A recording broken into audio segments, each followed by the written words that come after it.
At the COP26, pioneers of eco-friendly tech and green energy gathered to discuss possible improvements to our future. Student Hong works hard to pay his tuition, not wanting to burden his family. This year, he is awarded with the Tzu Chi New Shoot Scholarship.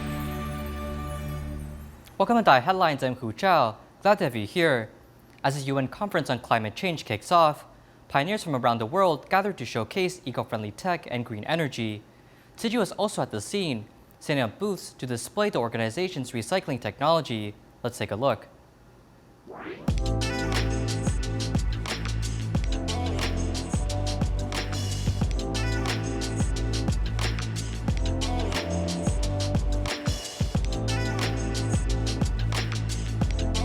We are here today really to show how we are at heart of the energy transformation and ensuring that we are able to transport clean and green energy into people's homes. We've just launched an app called When to Plug In, and that can tell people when the best time to use their electrical appliances or their EVs, and when the national grid is transmitting the most green and clean energy. The City of Glasgow, the different projects and collaborations, different partnerships we've got that are working in the city as a response to the climate emergency. And we've got various projects and policies that are here in the booth.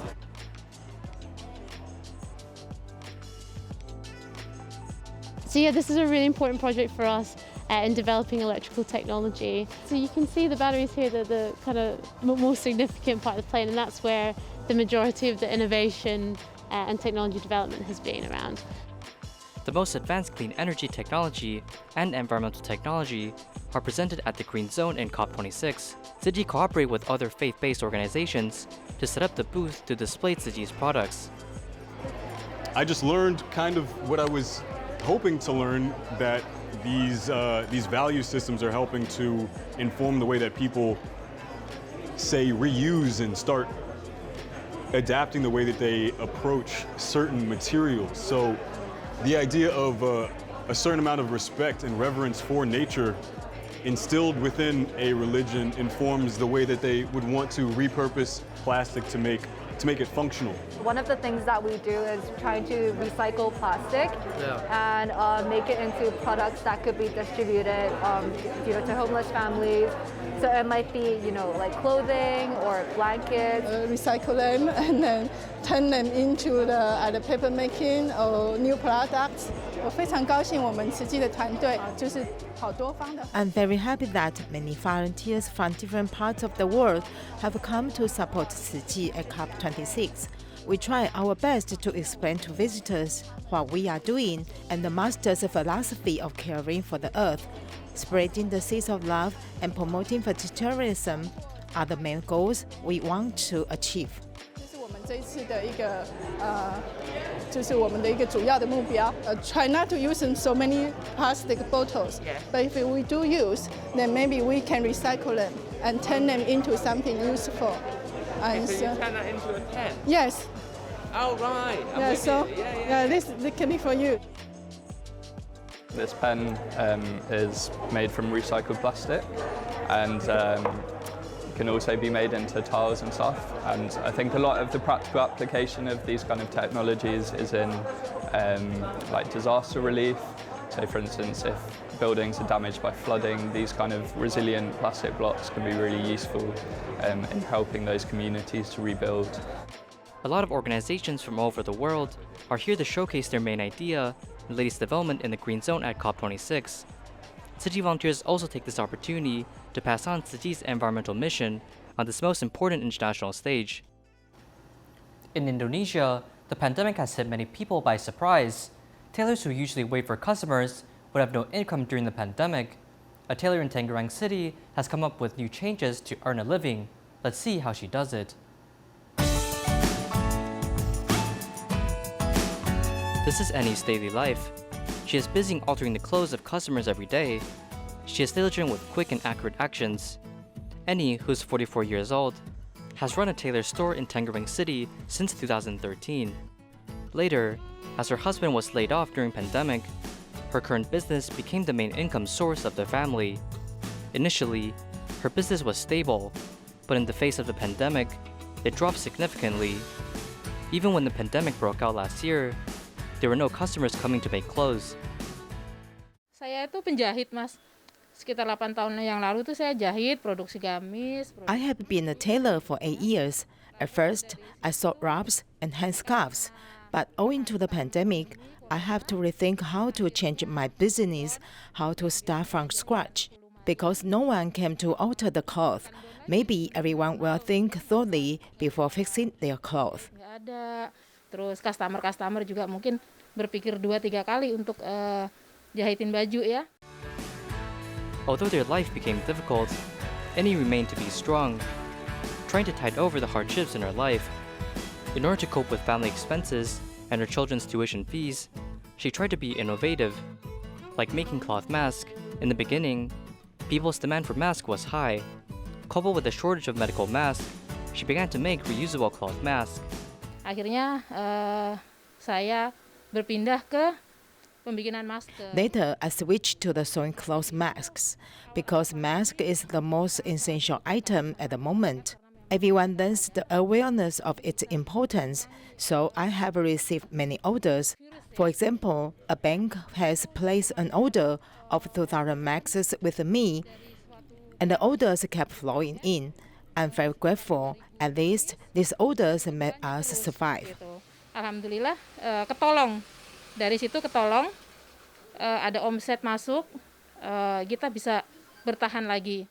However, the overproduction of medical masks causes price to drop, leading her business to go up and down frequently.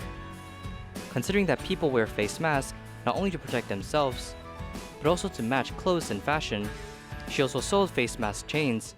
Akhirnya saya lihat kebutuhan pasar, mereka perlu konektor masker. As I saw everyone needs a face mask chain, except for masks as a necessity. In fact, wearing face masks can also be fashionable. So later, I started to make face mask chains until now. Menunjang penampilan mereka. Lalu saya bikin konektor masker. Sampai saat ini saya masih bikin konektor masker. At present, her business has gradually improved. Even though she has a loss of 30%, she still bears a grateful heart. She hopes that the pandemic will soon subside so that her business, and also others, can return to her normal life. When the pandemic in Indonesia was severe, there was a shortage of oxygen for COVID patients. A medical supply store owner has initiated an event of refilling oxygen at an arbitrary cost, reducing the financial burden of patients. Even though people's lives are affected during the epidemic prevention period, people still took this without being interrupted. Standing in his position and making contribution to society, Tzu Chi runs a medical supplies store in Matalaman of East Jakarta. He initiated the event of refilling oxygen at arbitrary cost. Anyone who needs oxygen for COVID patients can come to his store. He has prepared 1 liter of oxygen every day, which is enough to fill 100 oxygen cylinders to help 100 patients. When the pandemic broke out, it was difficult for COVID patients to find oxygen elsewhere. He felt empathy for them and hence decided to contribute to society. He found that many patient families could not afford the cost of oxygen and suffer financial stress during the medical treatment. Because I often saw many customers coming to look for oxygen, but some might have difficulty in finding it. So I decided to launch the event of purchasing oxygen at the arbitrary cost. And it is free on Fridays. As long as we still have oxygen in store, it's not a problem to refill 2 or 3 times without any restrictions. Yang penting selagi ada refill oksigen kita isi. Muniana received Tzu Chi's help when he was in desperate need of oxygen. His father has contracted COVID, and it was this cylinder of oxygen that saved his life. Muniana comes here every day to refill oxygen, hoping his father will recover soon. Since my dad was admitted to a hospital, I have difficulty in finding oxygen for him. Also, it's expensive. It rose from the original 30 NT dollars to now 60 to 80 NT dollars. I'm so grateful that I finally found the oxygen which can be paid at any cost. It really helped my dad. And I have been here several times within this week to feel oxygen. I'm very grateful that my father is better now. Ya alhamdulillah sekarang udah agak mendingan gitu ya.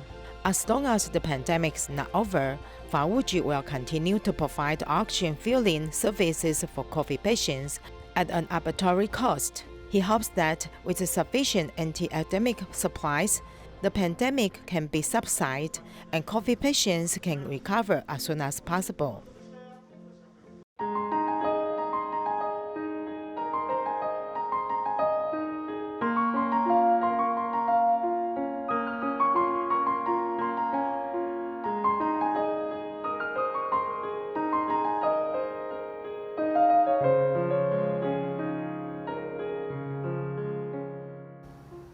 Student Hong lives in Taichung and studies at Zhanghua Jianguo Technology University.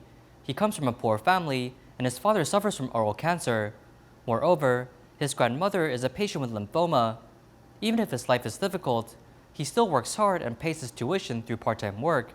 Let's take a look at the student's story. 是大人要食的，伊无啥物。Tzu Chi，嘿，看得过会使。这个比较好，高丽菜比较好吃。啊，也对。因为阿嬷就。It's inconvenient for my grandmother to move around, so I want to share some of her work. 对的，阿嬷能好啊？能食看有食无？有高丽菜啊。高丽菜块。啊，最好吃。阿嬷倒位，食吗？我要打。伊包大了，才皮肤较好啦，都安尼会微微肿啦。微肿啊。拄化疗好后，2礼拜都袂行啊。安尼会伤大，较细粒。我大概我会听。好。我从3岁就是阿嬷。I've been under my grandma's care since I was 3. My parents divorced. Going to school and cooking 3 meals a day were all done by my grandmother. Grandma's like my mother. She has a very important position in my heart. 重的一个人这样。I felt sad that he was so young and didn't have a mother. He was without a mother's care. I cry when I think about it. 嗨，大家好。够温暖了，久违的青年。对啊，他真的是很阳光，我们都好喜欢他。不会因家里这样，然后把整个沮丧下来，然后他觉得他是更坚强的。His grandmother is sick and needs care, and he has to take care of his father. He also has a sister and has to study in the daytime and work at night. The family's income isn't enough, so he wants to go to work and earn a little money to subsidize his tuition. It's very hard compared with other children who can go out and have fun on the weekends and holidays. I never brought him out to play. 几多下会痛？有一点点舌根后面那边会有一点肿肿痛。那时候刚发现。At that time, I was sad. When I first found out that they had cancer, I worried about being alone if they both left me. 一个人该怎么办之类的。然后检查禁止6个小时。孤儿院那些。The children in the orphanage don't have parents to take care of them, and they don't even know who their parents are. For me, I have grandma and other family members who can take care of me. Sometimes I see people who have it more difficult than myself who can survive. Why can't I survive? I just think about it in a different way, and actually I feel that I'm very lucky. 幸运的。In Taiwan, 80-year-old Su Mingxiong has earned the title of Best Puppet Maker of Chaozhou, as his puppets have delicate facial features and enduring qualities, which means it doesn't trip easily. He is currently passing on his knowledge to his apprentice, Ning Zhiming, hoping to continue this line of work and safeguarding the tradition of Taiwanese entertainment. 同学爱看我表演跳八家将，敢会是人伫咧讲的过动儿。 Just in the living room, these puppets are the ambassadors for ADHD awareness. These puppets were personally made by Su Mingxiong of Pingdong's Chaozhou. With over 60 years of experience, now in his 80s, Tzu has made tens of thousands of wooden puppets, which is being used all over the island in different theater groups. The knife for ears is smaller. My dad said this line of work will harm my hand, and he wanted to join the front stage performance because it makes more money. But I tried it and wasn't interested. I like being in the background and carving puppets. This first head I whittled was very ugly. Later he got the name Weird Clown. After I finished him, I hid him away. But my brothers needed a clown character for the show, so he came in handy. Those in the background often work without gaining fame, but Tzu was able to let his puppets shine. His knowledge is being passed on to his apprentice, Lin Zhiming, who has been at this position for over 40 years. The mouth of someone who is smart, how can you carve that to make it look different? Sometimes you make the puppet, no one wants to buy it, or they buy it and complain about your work. We are faced with criticism each time. In the past, I thought maybe I'd be better off at another job, but I ended up back here as it gives me the most sense of accomplishment. I've been recognized as the best carver, best painter. The puppets last and are pretty. That's why I've been referred to as the best puppet maker of Chaozhou. Tzu Family Glove Puppet Theater continues to grow and change while writing the history of glove puppet theater. Pingdong's Chaozhou is well known for many traditional Taiwanese entertainment, such as the Taiwanese opera, shadow puppetry, and glove puppetry. It can be said that this place is the origin of cultural stories of Taiwan. Now people interested in such things can pay a visit to the Museum of Traditional Theater to learn more. These children are excited to visit the Museum of Traditional Theater.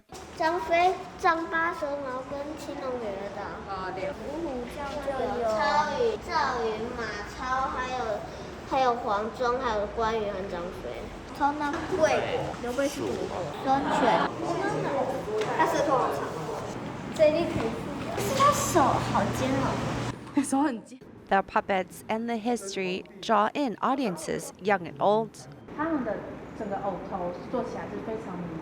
Kongming and Masu are carved so lifelike. Kongming didn't want to kill him due to his mistake, but he had no other choice. Looking at these colorful pieces is very pleasing to the eye. This is Zhang Fei and this is Guang Gong. Their happiness are different. The facial features of the puppets are very important to the script. The carving starts from the nose and expands to the rest of the face. Then finally beard and hair is attached. It's very time-consuming work. There's a big gap in our audience. Those who are interested in it like it very much, and those who don't know about them don't show much interest. We set this up so that more of younger generation can be exposed to it. Glove puppets are very well known in the southern Taiwan region, and it has left its mark really all over the island with their fantastical stories and colorful costumes. Coffee is a daily drink for most people, but how does one brew delicious coffee? Actually, a good cup of coffee is closely related to the thickness and thinness of coffee grounds. It also is affected by the coffee's brewing duration. Applying the gold cup theory, one can make a good cup of coffee. In our report today, let's find the methods to brew delicious coffee.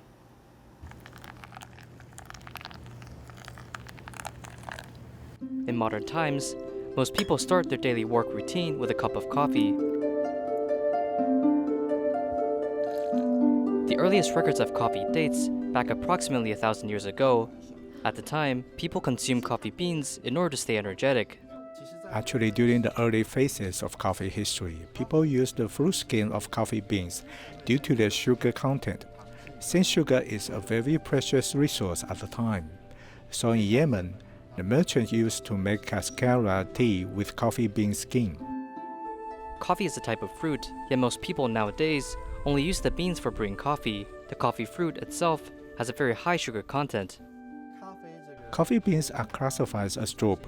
It is also similar to a pyrena, whereas there are fruit meat on the outer layer.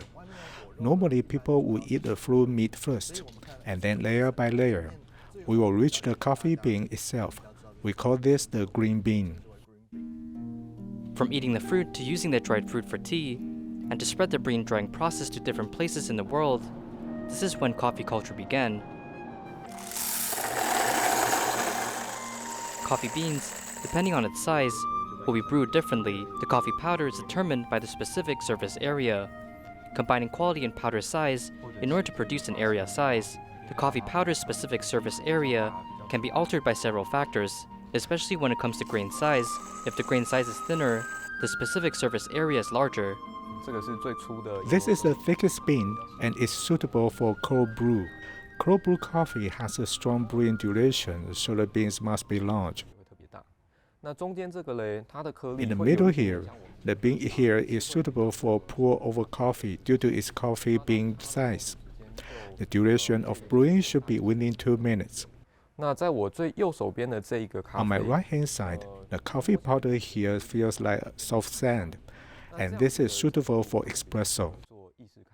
After brewing, normal coffee beans will generate an acidic taste, then generate sweetness and bitterness. The thinner the powder is, the faster these tastes will come out during brewing. In an espresso machine, the beans must be larger in order to withstand a lengthy brewing duration. If the bean is too small, the long duration will only produce a heavy and bitter taste.